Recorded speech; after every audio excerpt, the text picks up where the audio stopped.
ಸ್ನೇಹಿತರೆ ನಮಸ್ತೆ. ಯೋಚನೆ ಮಾಡಿ, ನೀವು ನೂರಾರು ಜನರಿಗೆ ನೌಕರಿ ಕೊಟ್ಟು ಅವರೆಲ್ಲರ ಕುಟುಂಬ ನಿರ್ವಹಣೆಗೆ ಆಧಾರವಾಗಿದ್ದ ಒಬ್ಬ ಶ್ರೀಮಂತ ಸಾಹುಕಾರ ಒಂದೇ ರಾತ್ರಿ ಕಳೆಯುವುದರ ಒಳಗಡೆ, ದಿನ ಬೆಳಗಾಗುವುದರ ಒಳಗಡೆ ಕೂಲಿ ಆಳು ಆಗೋದು ಅಂತಂದರೆ ಅದು ಎಷ್ಟು ವಿಚಿತ್ರ ಅಂತ. ಸತ್ಯವಾಗಲೂ ಇಂಥ ಘಟನೆ ನಡೆದಿದೆ. ಮಹಾರಾಷ್ಟ್ರದಲ್ಲಿ ದೊಡ್ಡ ಫ್ಯಾಕ್ಟರಿ ಓನರ್ ಆಗಿ ಹುಟ್ಟು ಶ್ರೀಮಂತನಾಗಿದ್ದಂತಹ ಒಬ್ಬ ಬ್ರಾಹ್ಮಣ ಮನುಷ್ಯ ಆತ. ಬ್ರಾಹ್ಮಣನಾಗಿ ಹುಟ್ಟಿದ್ದೇ ಆತ ಮಾಡಿದ ದೊಡ್ಡ ತಪ್ಪು. ಈ ಮಾತು ಯಾಕೆ ಅಂತಂದರೆ, ಅವನ ಸಮುದಾಯದ ನಾಥೂರಾಮ್ ಗೋಡ್ಸೆ ಎನ್ನುವಂತಹ ಒಬ್ಬನ ಮೂರ್ಖತನದಿಂದ ಈ ದೇಶದ ಸ್ವಾತಂತ್ರ್ಯ ಹೋರಾಟ ರಂಗದಲ್ಲಿದ್ದಂತಹ ಮಹಾತ್ಮ ಗಾಂಧಿಯವರ ಹತ್ಯೆಯಾಯಿತು. ಆದರೆ ನಾಥೂರಾಮ್ ಗೋಡ್ಸೆ ಅಂತಂದರೆ ಯಾರೂ ಅಂತಲೇ ಗೊತ್ತಿಲ್ಲದ ಅಮಾಯಕ ಬ್ರಾಹ್ಮಣರನ್ನು ಗಾಂಧಿ ಭಕ್ತರು, ಅಂದರೆ ಅಹಿಂಸಾವಾದವನ್ನೇ ನಿತ್ಯ ಉಸಿರಾಡಬೇಕಾದವರು ಕೊಂದು ಮುಗಿಸ್ತಾರೆ ಅಂತಂದರೆ ಎಂಥ ವಿಚಿತ್ರ. ಗಾಂಧಿವಾದಕ್ಕೂ ಮತ್ತು ಈ ಬರ್ಬರ ಘಟನೆಗೂ ಇರುವಂತಹ ವಿರೋಧಾಭಾಸವನ್ನು ನೀವು ಯೋಚನೆ ಮಾಡಿ. ನಾನು ಅತ್ತೇ ಬಿಟ್ಟೆ ಆ ಘಟನೆಯನ್ನು ಓದಿ. ಒಬ್ಬಳು ಅಮಾಯಕ ಬ್ರಾಹ್ಮಣ ತಾಯಿ, ಗಂಡ ಮನೆಯಲ್ಲಿ ಇಲ್ಲದ ಹೊತ್ತು ಇಬ್ಬರು ಪುಟಾಣಿ ಕಂದಮ್ಮಗಳು, ಜಗತ್ತಿನ ಕಲ್ಮಶಗಳ ಪರಿಚಯವೇ ಇಲ್ಲದ ಶಿಶುಗಳು ಇರುವಂಥ ಮನೆಗೆ ಗೂಂಡಾಗಳು ಬಂದು ಗಾಂಧಿ ಹತ್ಯೆಯನ್ನು ಮಾಡಿದ ನಾಥೂರಾಮ್ ಗೋಡ್ಸೆಯ ಜಾತಿಗೆ ಸೇರಿದ ಈ ಬ್ರಾಹ್ಮಣ ಕುಟುಂಬವನ್ನು ಮುಗಿಸಬೇಕು ಅನ್ನುವ ಹಠದಲ್ಲಿ ಬೆಂಕಿ ಹಚ್ಚಿದರು. ಮನೆಗೆ ಬೆಂಕಿ ಬಿದ್ದಿದೆ. ಒಳಗಿರುವ ತಾಯಿ ಏನು ಮಾಡಬೇಕು?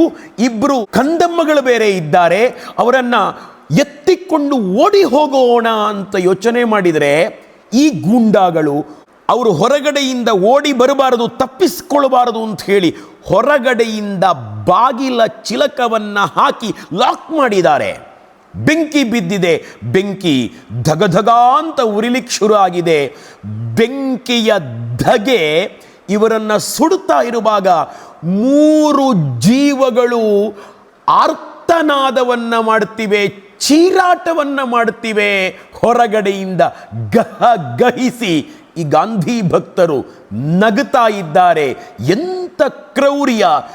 ಒಂದಿನಿತೂ ಕೂಡ ಮಾನವ ಹೃದಯದ ಕರುಣೆ ಅನ್ನೋದು ಬರೋದೇ ಇಲ್ಲ. ಈ ಗಾಂಧಿ ಭಕ್ತರೆಂದೆನಿಸಿಕೊಂಡ ಗೂಂಡಾಗಳಿಗೆ ಚೀರಾಟ ಒಂದೇ ಸಮನೆ ಕೇಳಿ ಬರ್ತಾ ಇತ್ತು, ಕೂಗಾಟ, ನರಳಾಟ ಕೇಳಿ ಬರ್ತಾ ಇತ್ತು.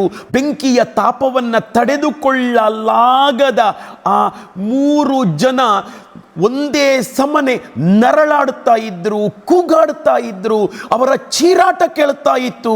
ಎಷ್ಟು ಹೊತ್ತು ಇದ್ದಕ್ಕಿದ್ದ ಹಾಗೆ ಈ ಚೀರಾಟ ನರಳಾಟಗಳು ನಿಂತೇ ಹೋದವು. ಮೂರು ಜನ ಬೆಂಕಿಯಲ್ಲಿ ಸುಟ್ಟು ಭಸ್ಮವಾಗಿದ್ದರು.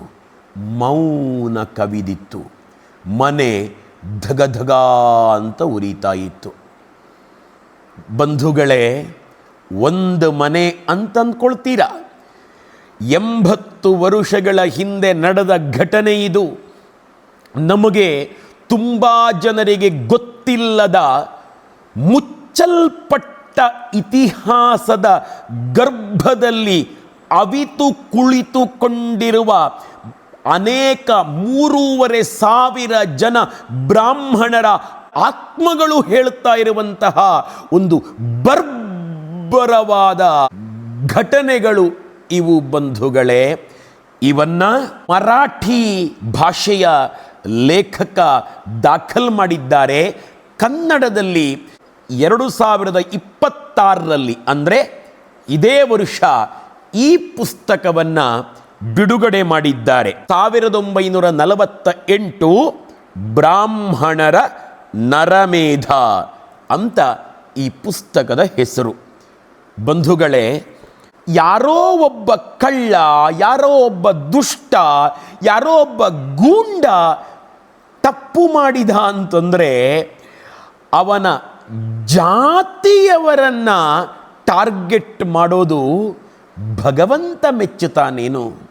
ಯಾವುದೋ ರಾಜಕೀಯ ಹಿತಾಸಕ್ತಿಗಳಿಂದ ನಮಗೆ ಲಾಭ ಇದೆಯಾ ಇದರಲ್ಲಿ ಅಂತ ಗಲಾಟೆ ಎಬ್ಬಿಸುವವರ ಮಾತುಗಳಿಗೆ ಮರುಳಾಗದೆ ಭಗವಂತ ಮೆಚ್ಚುವಂತೆ ಬದುಕುವುದೇ ಜೀವನದಲ್ಲಿ ನಾನು ಮಾಡಬಹುದಾದ ಅತ್ಯುತ್ಕೃಷ್ಟ ಸಾಧನೆ ಎಂಬ ಸ್ಪಷ್ಟ ತಿಳುವಳಿಕೆ ಬಂದರೆ ಜಗತ್ತು ತುಂಬ ಶಾಂತಿ ನೆಮ್ಮದಿಯಿಂದ ಕೂಡಿರುತ್ತದೆ.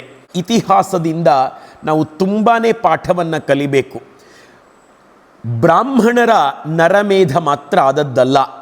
1984ರಲ್ಲಿ ಇಂದಿರಾ ಗಾಂಧಿಯವರು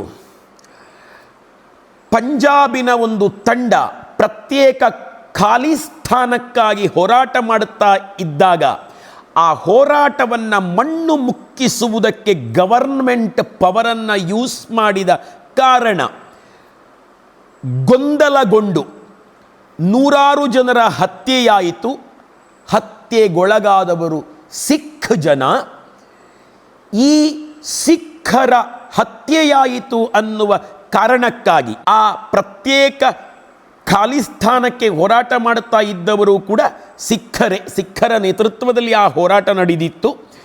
ಈ ಕಾರಣದಿಂದ ಇಂದಿರಾ ಗಾಂಧಿಯವರ ಇಬ್ಬರು ಅಂಗರಕ್ಷಕರು ಸಿಖ್ಖರೇ ಆಗಿದ್ದರು. ಈ ಸಿಖ್ಖರ ಬರ್ಬರ ಹತ್ಯೆಯಿಂದ ಬೇಸತ್ತು ಇಂದಿರಾ ಗಾಂಧಿಯವರನ್ನು ಆ ಸಿಖ್ ಅಂಗರಕ್ಷಕರೇ ಕೊಂದು ಮುಗಿಸಿದರು. ತದನಂತರ ನೋಡಿ ಶುರುವಾಯಿತು ಸಿಖ್ಖರ ಬರ್ಬರ ಹತ್ಯೆ. ರಕ್ತದ ಓಕುಳಿ ಹರಿತು 17,000ದಷ್ಟು ಸಿಖ್ಖರು 1984ರಲ್ಲಿ 43 ವರ್ಷಗಳ ಹಿಂದೆ ಸತ್ತಿದ್ರು ಅಂತ ಇತಿಹಾಸ ಹೇಳುತ್ತದೆ.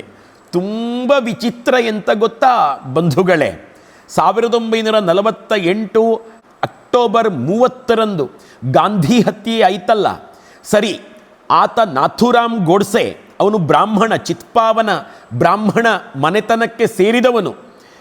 ಚಿತ್ಪಾವನ ಬ್ರಾಹ್ಮಣರಲ್ಲಿ ಅನೇಕ ಸಂಘದ ಕಾರ್ಯಕರ್ತರಿದ್ದರು. ಅವರ ಮೇಲೆ ದಾಳಿಗಳಾದವು, ಅವರ ಮನೆಗಳನ್ನು ಸುಡಲಾಯಿತು, ಅವರ ಕುಟುಂಬದ ಜನರನ್ನು ಹತ್ಯೆ ಮಾಡಲಾಯಿತು. ಬಿಟ್ಟಾಕಿ ದೇಶದ ಸ್ವಾತಂತ್ರ್ಯ ಹೋರಾಟಕ್ಕಾಗಿಯೇ ಬದುಕನ್ನು ಪೂರ್ಣ ಪ್ರಮಾಣದಲ್ಲಿ ಅರ್ಪಣೆ ಮಾಡಿಕೊಂಡಿದ್ದ ಸ್ವಾತಂತ್ರ್ಯ ವೀರ ವಿನಾಯಕ ದಾಮೋದರ್ ಸಾವರ್ಕರ್ ಕೂಡ ಚಿತ್ಪಾವನ ಬ್ರಾಹ್ಮಣ ಅನ್ನುವ ಕಾರಣಕ್ಕಾಗಿ ಅವರ ಮನೆ ಮೇಲೂ ಕಲ್ಲು ಬಿಸಾಕಲಾಯಿತು. ಅವರ ಅಣ್ಣನನ್ನು ಕಡಿದು ಕೊಲ್ಲಲಾಯಿತು. ಬಂಧುಗಳೇ, ಅದನ್ನೂ ಬಿಟ್ಟಾಕಿ ಈ ಚಿತ್ಪಾವನ ಕುಟುಂಬದವರೆಲ್ಲರೂ ನಾಥೂರಾಮ್ ಗೋಡ್ಸೆಯ ಸಪೋರ್ಟರ್ಸ್ ಆಗಿದ್ರು ಅಂತ ಯೋಚನೆ ಮಾಡೋದಾದರೆ ಅದು ನಮ್ಮ ದಡ್ಡತನ ಆಗ್ತದೆ. ಅವರಲ್ಲಿ ಅನೇಕರು ಗಾಂಧೀಜಿಯವರ ಭಕ್ತರೇ ಇದ್ದರು.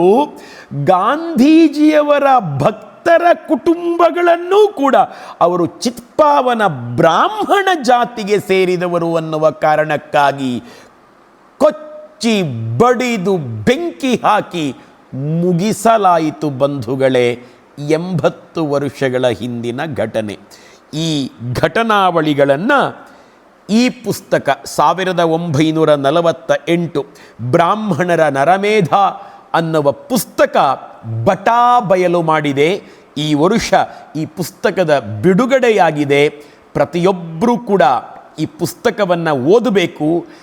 ಆ ಇತಿಹಾಸದಲ್ಲಿ ನಡೆದ ಘಟನಾವಳಿಗಳನ್ನು ನಾವು ತಿಳಿದುಕೊಳ್ಳಲೇಬೇಕು.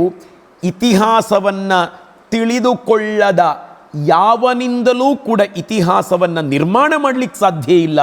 ಒಂದು ಬಲಿಷ್ಠವಾದ ರಾಷ್ಟ್ರವನ್ನು ಕಟ್ಟಬೇಕು, ಒಂದು ಸ್ವಾಭಿಮಾನಯುಕ್ತ ಸಮಾಜವನ್ನು ನಿರ್ಮಾಣ ಮಾಡಬೇಕು ಅಂತ ಯಾವನಾದರೂ ಒಬ್ಬ ವ್ಯಕ್ತಿ ಯೋಚನೆ ಮಾಡೋದಿದ್ದರೆ ಅವನ ಪ್ರಥಮ ಅರ್ಹತೆಯೇ ಇತಿಹಾಸದ ಅಧ್ಯಯನ.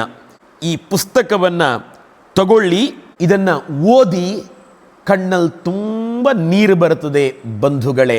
ಇಷ್ಟು ಹೇಳೋದಕ್ಕೆ, ಸುಮ್ಮನೆ ಈ ಪುಸ್ತಕದ ಬಗ್ಗೆ ಇದುವರೆಗೆ ಗೊತ್ತಾಗದ ಅನೇಕರಿಗೆ ಗೊತ್ತಾಗಲಿ ಅನ್ನುವ ಕಾರಣಕ್ಕಾಗಿ ಈ ವಿಡಿಯೋವನ್ನು ನಾನು ಮಾಡಿದೆ. ಇದರಲ್ಲಿ 23 ಇಂತಹ ಘಟನೆಗಳು, ಕಣ್ಣಲ್ಲಿ ನೀರು ಬರುವಂತಹ ಘಟನೆಗಳನ್ನು ಈ ದಾಳಿಗೆ ಸಿಲುಕಿದ ಕುಟುಂಬದ ಕುಡಿಯೇ ಆಗಿರುವಂತಹ ವಿಜಯ ವಿಷ್ಣು ಭಟ್ ಅವರು ಬರೆದಿದ್ದಾರೆ. ಅದರ ಜೊತೆಗೆ ಚಿತ್ಪಾವನ ಬ್ರಾಹ್ಮಣರ ಕೊಡುಗೆಗಳೇನು, ಚಿತ್ಪಾವನ ಬ್ರಾಹ್ಮಣರ ಇತಿಹಾಸ ಏನು ಅನ್ನೋದನ್ನು ಕೂಡ ದಾಖಲು ಮಾಡಿದ್ದಾರೆ.